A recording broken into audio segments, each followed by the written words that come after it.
So we just finished the renovation on this 2012 Keystone Outback 230 RS. It is a front toy hauler travel trailer. So we're going to take a look inside now. Come on in.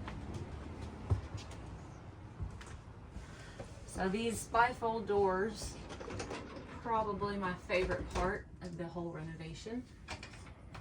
Our clients loved the extra added storage that the toy hauler gave them for their two girls, but they didn't want to be staring at the ugly black toy hauler ramp door. So we had a few solutions we tossed around and ended up coming up with the bifold doors, and they look beautiful. We have the latches here on the top and the bottom to keep them secure in transit. So in order to install these, we did have to build the frame away from the wall here, which also meant for the closet to function properly, we had to add more framing in for the closet and change out the doors to slightly narrower doors as well. The other thing that they wanted was they wanted a pocket door. They also really liked barn doors. So we built a barn door and a pocket wall. So the pocket wall keeps the door from falling off and possibly harming the children. And it also added more usable wall space. We were able to build this desk for their little girls that collapses completely out of the way. And these containers can come off and be stored in one of the baskets as well. So another part of the room is, it previously had two bunk beds that folded up. They did not want bunk beds. They wanted the bedding to be lower to the ground. So this top bed is about the original height of the original bunk. And then we built this trundle bed, and it's on 8 wheels. The front wheels do lock, so when you pull it all the way out, you can lock the wheels to keep it from moving, and then also during transit, you can lock the wheels to keep it in there. And then this is a little bit higher than where the original top bunk was. We built a shelf for the toy storage for them.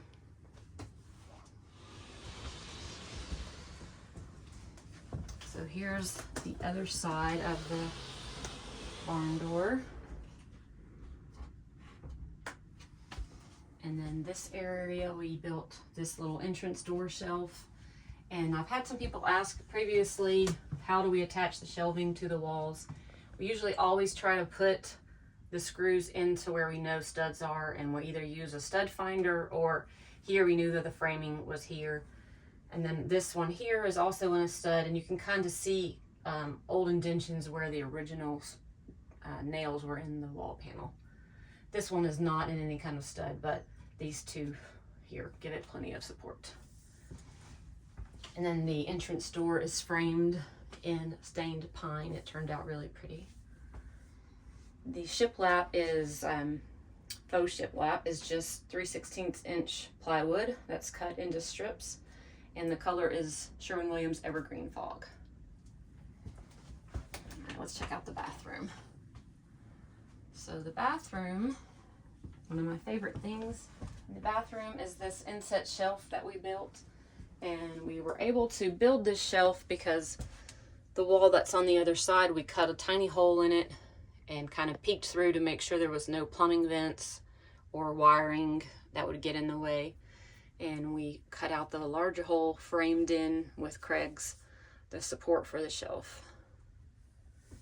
And then I built the copper pipe towel rack there. And the countertop is edge glued pine from Menards with a ceramic sink.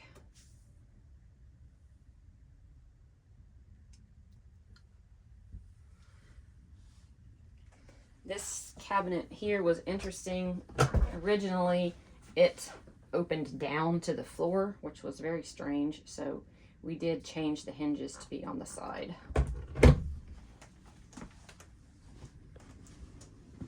And we built this little towel rack here, and these screws are screwed into the edges of the door frame as well.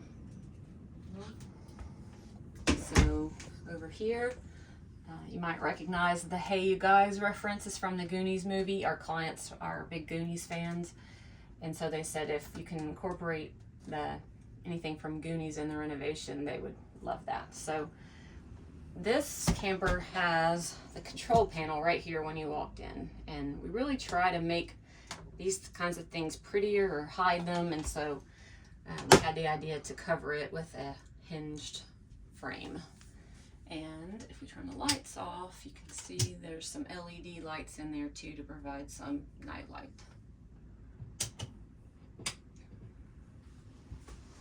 And these little hooks are screwed into the framing. Okay. And then another thing that's really neat is the hidden radio up here. Originally the radio was over the sink, and it's pretty bulky. It took up a lot of usable space, we felt like, so David was able to move all the wiring up here, and now it's hidden out of the way and still completely usable with the lid down.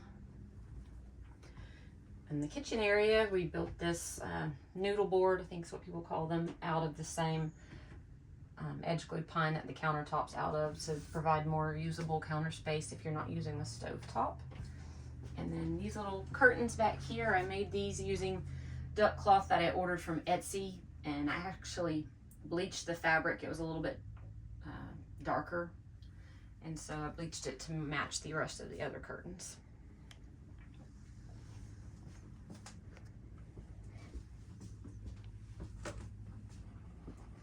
So the dinette table, our customers wanted to keep the dinette the way it was, the layout, because they have 2 small children. They didn't really want to deal with bar stools, and they also wanted to be able to play cards and have space for games, and they wanted it to still make a bed. So we just recovered the cushions and then built the tabletop out of 1x6 pine. Change the base. Yes, we changed the table base. They did not like the regular round RV legs, and so we changed it to a base that you don't actually have to take the tabletop off of the frame. You pull the knob and it lowers down. And then on the bamboo shades, you can see this window is raised. I make all of these shades, and I buy 1 shade, and usually I get 2, I can make 2 out of it. So all you do is just roll this up, and then these little clasps, these lobster clasps, just clasp it in like that. And what I love about these particular shades is they're called privacy weave. Most bamboo shades, you can see a lot of light coming through, which means there's not a lot of privacy to them, which these are very tightly woven, so you can't see through them.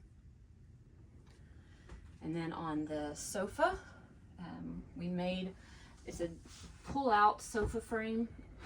So if you pull out right here, both sides pull out, the back cushion then lays down on the pull-out part and creates the bed. And this one also does lift, it's on hinges, and there's storage under there. And I'll show another video of that.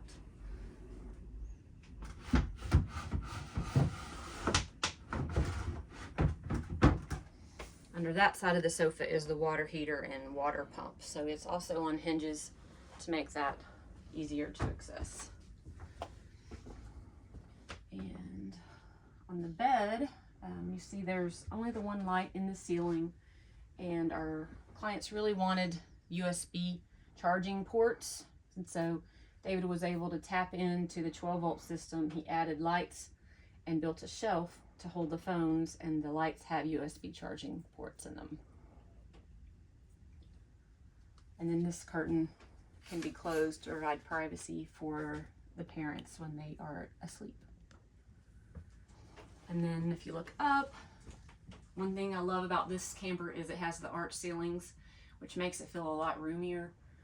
We were able to install pretty lighting because of that. Generally, your ceiling stops, here, and there's not enough room on these rear slide units to put any kind of lighting.